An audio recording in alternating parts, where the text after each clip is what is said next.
Tantor Audio, a division of Recorded Books, presents First World War for Dummies by Dr. Sean Lang. Narrated by Nigel Patterson. Limit of liability, disclaimer of warranty. While the publisher and author have used their best efforts in preparing this book, they make no representations or warranties with respect to the accuracy or completeness of the contents of this book, and specifically disclaim any implied warranties of merchantability or fitness for a particular purpose. It is sold on the understanding that the publisher is not engaged in rendering professional services, and neither the publisher nor the author shall be liable for damages arising herefrom. If professional advice or other expert assistance is required, the services of a competent professional should be sought. Introduction. Some years ago, I had a job at Exeter University training student teachers to teach history in secondary schools. One day we were talking about the First World War and how to teach children about it, and one of them said, "Why don't we just go there?" So we hired a minibus, took the ferry, and spent a few days visiting the battlefields around the area of the Battle of the Somme in northern France. We visited cemeteries and museums, we looked at maps and traced where the lines of trenches had run, and worked out where this advance had taken place and where that machine gun had been positioned. All very useful experience. The most useful lesson of the trip, however, was entirely unexpected. During our trip, we visited the memorial park that commemorates the men from Newfoundland who fought on the Somme. It has an impressive memorial, a cemetery, and a large area where the trenches and shell holes have been preserved. By the entrance, we found a group from an English boys' school. The boys were sitting on the ground, and their history teacher was telling them about the war. I caught words like Sarajevo and invaded Belgium, so I guessed he was taking them through the events of 1914. They didn't look very gripped. We went on and visited the monument, explored the trenches, and worked out what had happened where. One student even found her grandfather's grave in the cemetery, which was a poignant moment. And then we headed back to the minibus. When we got to the entrance, the school party was still there. They'd advanced 4 or 5 yards, but the boys were still sitting on the ground and the teacher was still talking. This time I heard the words Los and Ypres, and I realized that in all the time we'd been exploring, these poor boys had been sitting down while their teacher talked his way through the history of the war, and he'd only reached 1915. When we reached the minibus, I told my group, "That's a perfect example of how you should never, ever teach children or anyone about the First World War. And I promise not to do it to you." About this book. Like all the For Dummies books, you can listen to this one how you like. You can listen to it cover to cover, you can dip into it, you can go straight to the bit you want, or you can hop about. Wherever you start listening, I try to make sure you know where you are and what's been happening while you've been away. This book is called First World War for Dummies. That doesn't mean you're a dummy, but you might feel like one when you run into someone who appears to know all there is to know about the war. And such people undoubtedly exist. They spend their lives studying the war in minute detail, and they can tell you exactly which battalion was based where and who commanded whom, and what the soldiers on each side wore and when they wore it. Don't get me wrong, I'm full of admiration for these people. I just try not to get stuck with them at parties.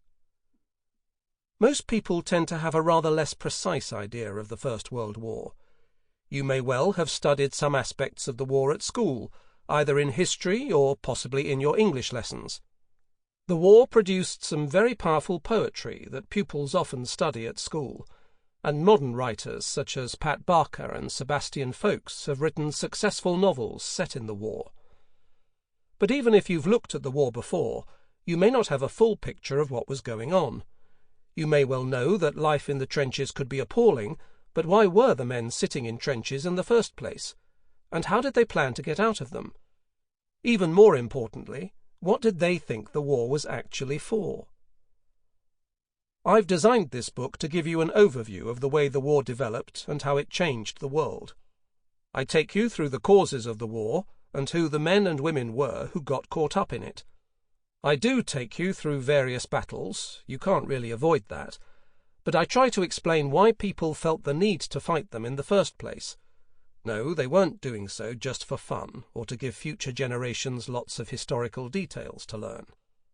My aim isn't to fill you with more pieces of information than you can take in, that's what our fact-collecting friends are for, but to explain what happened, why it happened, and what the people at the time hoped, often wrongly, would follow from their actions. Having an understanding of the First World War is crucial for being able to understand the modern world. The war marks the point when the old certainties of the Victorian age ended and the 20th century really got going. It was the first war of mass production and mass destruction. It was the first war in history to be fought on land, on sea, under the sea, in the air, and even in the home. And it was truly a world war. In the West, awareness of the war tends to be dominated by the trenches of the Western Front.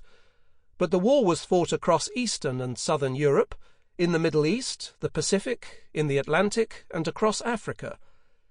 It brought in countries from every continent. The war led to a huge range of major developments in world history, including the Russian Revolution, the rise of fascism and of the Nazis, the Second World War, the Cold War, the Arab-Israeli conflict, and even the British love affair with irony. Like any historical topic, historians have sharply differing views on the First World War. For many years they saw it essentially as a tragedy, in which a whole generation of young men paid a terrible price for the self-indulgent follies of their leaders. Writers and filmmakers were haunted by the image of troops going over the top, that's a phrase from the First World War, only to be mown down in no man's land, and that's another one, by machine guns, while their generals sat sipping brandy in comfortable chateaux located miles behind the lines. Lions led by donkeys was how one German general is said to have described his British opponents. Brave Tommies let down by their own uncaring and inept generals. It's a powerful narrative, and you can find it in many books and films about the war. More recently, historians have challenged that stereotype. They've shown that these generals were far from inept, and that they actually showed considerable ingenuity and imagination in coping with a type of warfare that was completely new to them, and to everyone else. Perhaps even more importantly, more historians have made a powerful case that the First World War, like the Second, was a war worth fighting, that it was about important issues, and that it did achieve something important. You're not convinced? Well, I look at the question from both sides in the book, so keep an open mind for now. Foolish assumptions. Like any author, I have to make certain assumptions about you, the listener, and these assumptions may be right or they may be wrong. Firstly, I'm assuming that you've heard a bit about the war, but don't know much about it in any detail. Secondly, I'm assuming that you've probably gathered from TV, from films, or from what you did at school, that the war was a pretty grim affair from which no one, and certainly no one in charge, emerges with much credit. You may very well know of one of your family who fought, and possibly died, in the war, and you may wonder what, if anything, that person fought and died for. And of course, I'm assuming you've picked this book to try to find out more, to get a better grasp on the war and what it all meant. If even some of those assumptions are right, then you've come to the right place. I'm also making another assumption, and this one may not be quite so secure. I'm assuming that you're ready to have your eyes opened, your own assumptions challenged, and if need be, your ideas changed. History isn't about confirming people's stories, however important these stories might be to them. History is about looking at the past as objectively as possible, and working out what happened, how it happened, why it happened, and what it led to. Along the way, those who consider history tend to overturn many cherished versions of the past, many legends, and many comforting stories. I'm assuming you're ready for that. If not, brace yourself now. Icons used in this book. You will hear the icons verbalized in the audio edition of this book. History isn't the same as the past. The past is what you're trying to find out about. History is what you make of the past, and how you communicate your thoughts about it. This means that at various points I want to highlight for you my own, and it is only my own, view of some of the details. Most of the time you'll be able to pick that up from the way I write about them, but at some points I highlight what I think is important for you to realize with one of these symbols. Did it really happen? Or alternatively, who you gonna call? Mythbusters! History is full of famous stories that people hand down and repeat without anyone really checking whether they happened.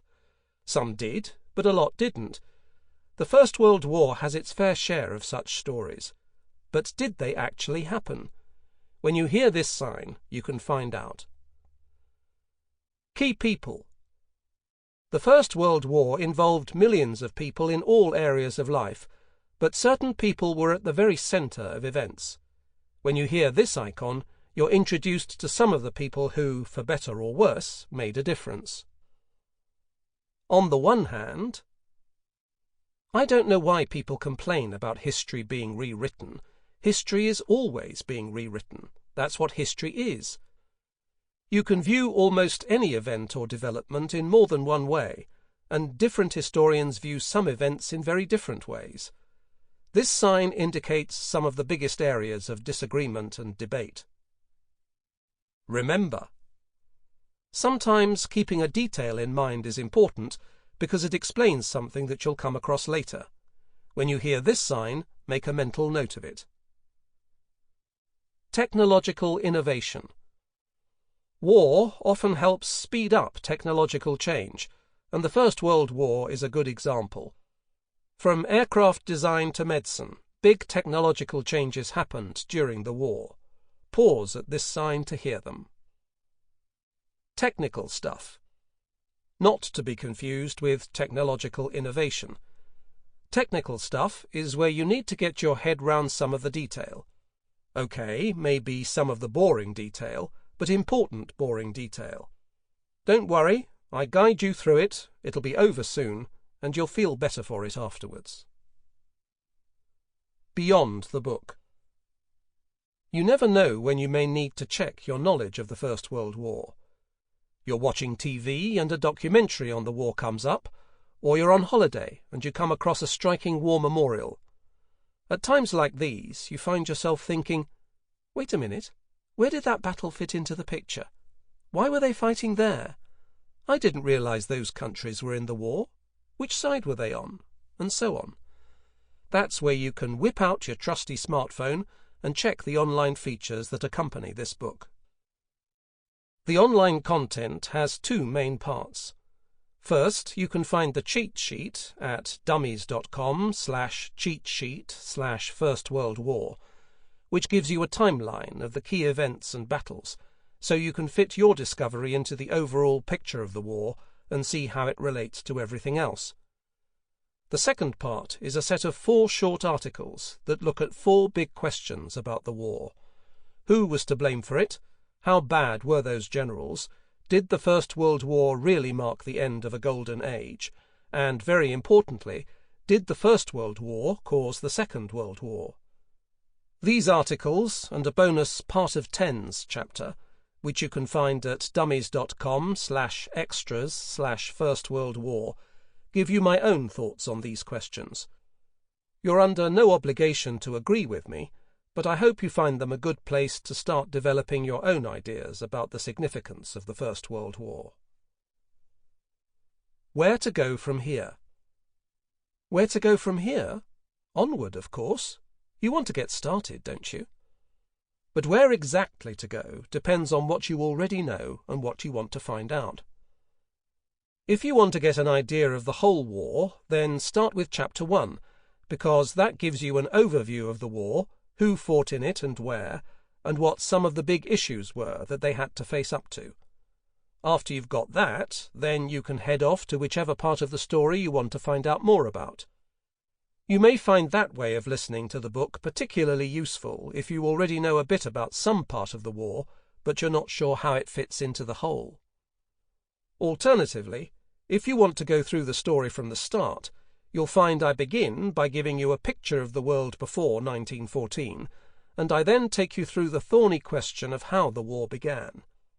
Of course, you may prefer to browse through the book, dipping in and out to get a flavour of the war, and to hear which aspects particularly engage your attention. But one thing to bear in mind. This is history, yes, but it's also about what real people went through only a few generations ago. The last surviving people who fought in the war only died in the 2000s. It might seem as if the war took place an age ago, and in a way it did, but in historical terms these events took place only yesterday, almost within living memory. Treat the war with respect, and the greatest respect you can show is to find out more about it. Start right here. Part 1. Origins of War. Web extras. For Dummies can help you get started with lots of subjects. Visit dummies.com to learn more and do more with For Dummies. In this part, find out why the assassination of one European statesman caused the nations of Europe to throw themselves at each other's throats. Understand the background to the outbreak of war in 1914, the great powers of Europe and their people, and how Europeans dominated the world. Discover how Europe, the continent that prided itself on its sophisticated culture and civilization, plunged the world into the most destructive and ghastly war in world history. Chapter 1. The First World War, an Overview.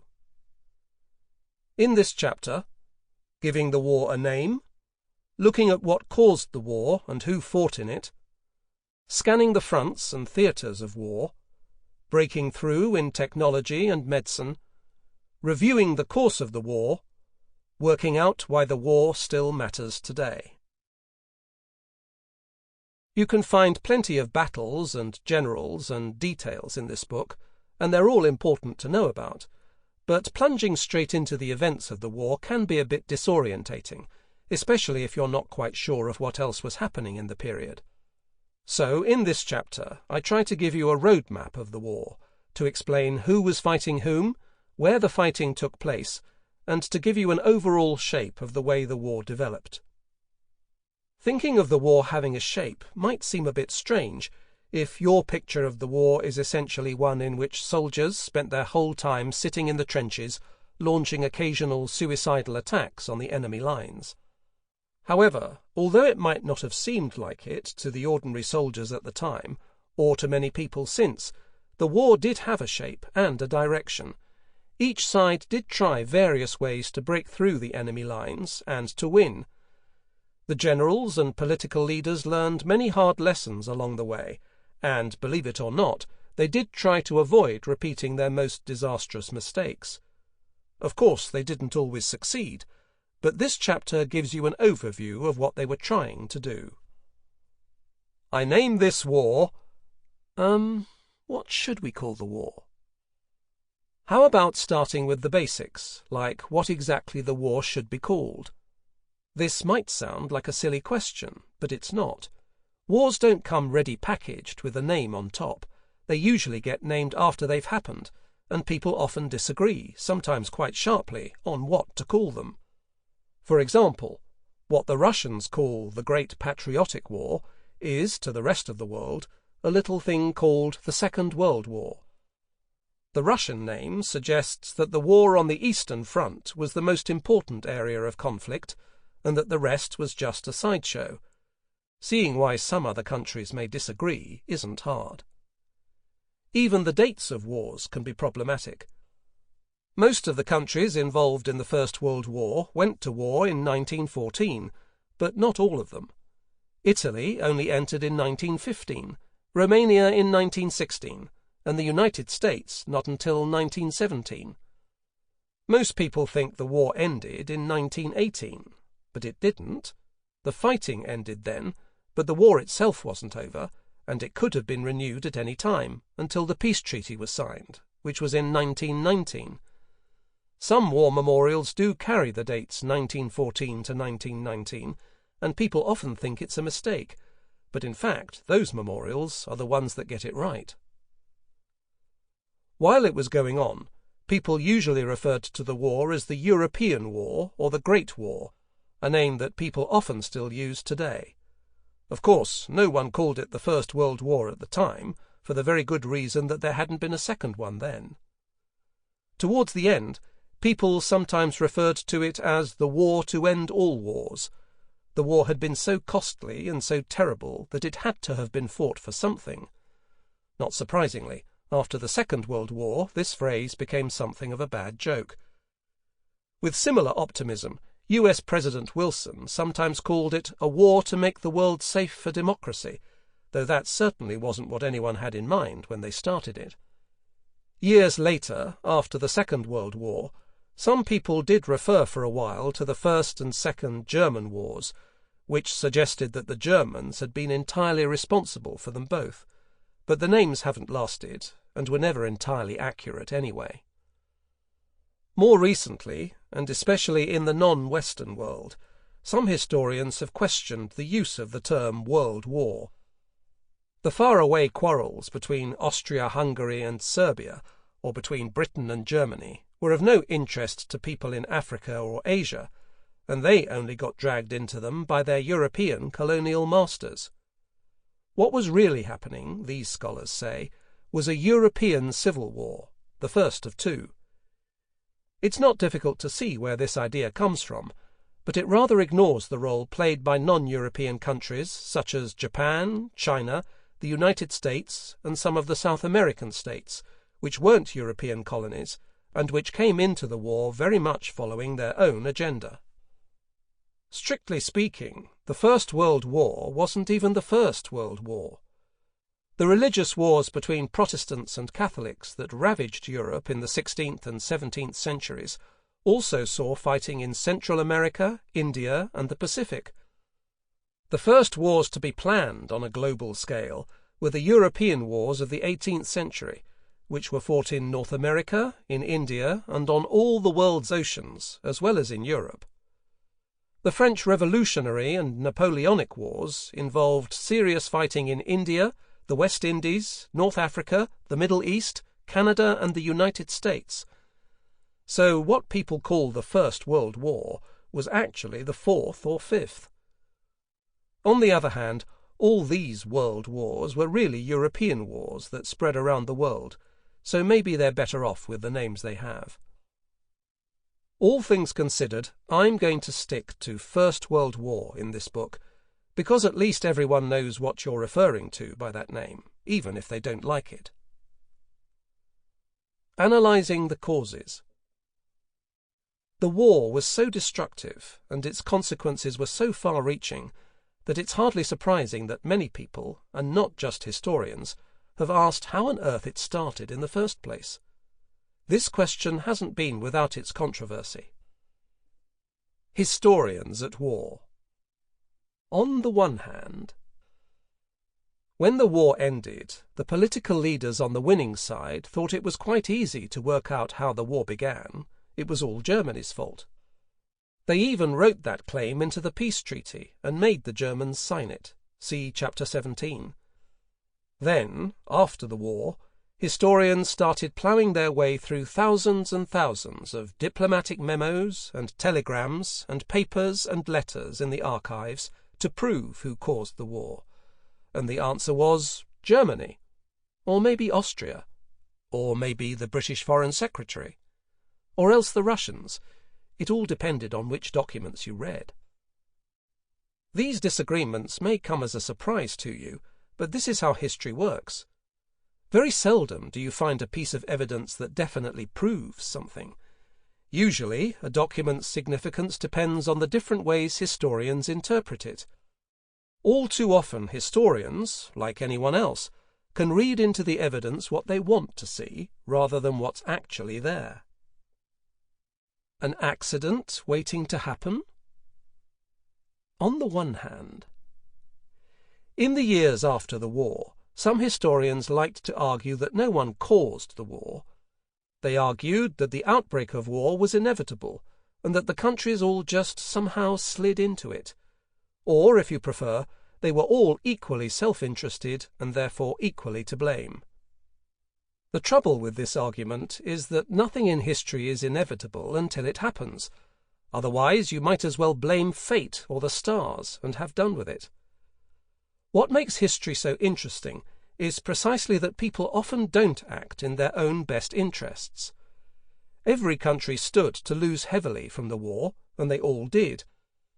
So maybe the accident waiting to happen idea raises more questions than it answers.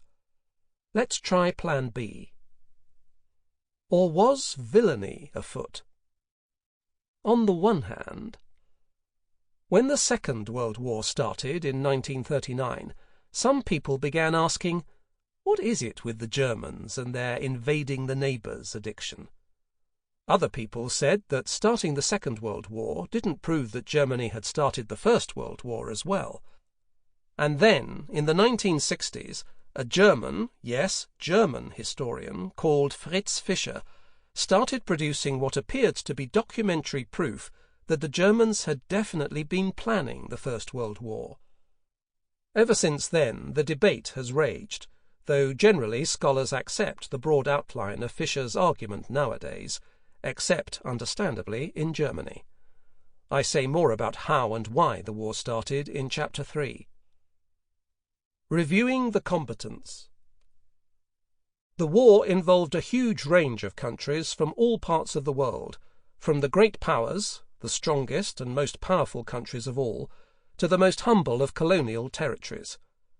Allow me to introduce you to some of them. I look at them in greater detail in Chapters 2 and 3. The Central Powers. Germany and its allies dominated the centre of the continent, and after the war had started, they came to be known as the Central Powers. Germany, nation most likely to succeed. Germany was the one to watch. The German army was highly organised, and it was run by a sort of military ministry called the General Staff, in which hundreds of highly professional officers studied all the possible permutations for war and worked out how to win them all. It was also building up a powerful fleet. Germany's erratic Kaiser, Emperor Wilhelm II, declared that Germany wanted its place in the sun, but the other great powers wanted to know just what that meant in practice. Austria-Hungary, one state, two kingdoms. Once Austria had been one of the great titans of Europe, but it had been crushed by Napoleon and then badly shaken by a series of revolutions, from which it had never recovered. The proud Hungarians, who had been merely a province of the old Austrian Empire, demanded and got equal status with the Austrians, and so in 1867 the curious dual monarchy of Austria-Hungary was born. This dual monarchy idea is complex, but woe betide anyone who got it wrong. Within the dual monarchy, Austria was an empire with an emperor, but Hungary was a kingdom with a king. Since the emperor and the king were the same person, it meant he held two different titles, had two different crowns, and two different coronations. When anything was done purely within Austria, it was imperial. When it was done within Hungary, it was royal. And when it was done by Austria-Hungary together, it was imperial and royal. As well as Austrians and Hungarians, Austria-Hungary included a huge range of other national groups: Czechs, Slovaks, Slovenes, Poles, Croats, and most importantly Serbs, which were in effect subject peoples of an empire, although to complicate things further, some were ruled just by Austria and some just by Hungary. Remember, the two halves of the empire shared the same monarch, the Habsburg Emperor Franz Joseph, and they were to follow the same foreign and military policy, but for all other things they would operate as separate states. This was to prove crucial in 1914. Turkey, the Ottoman Empire. Sample complete. Ready to continue?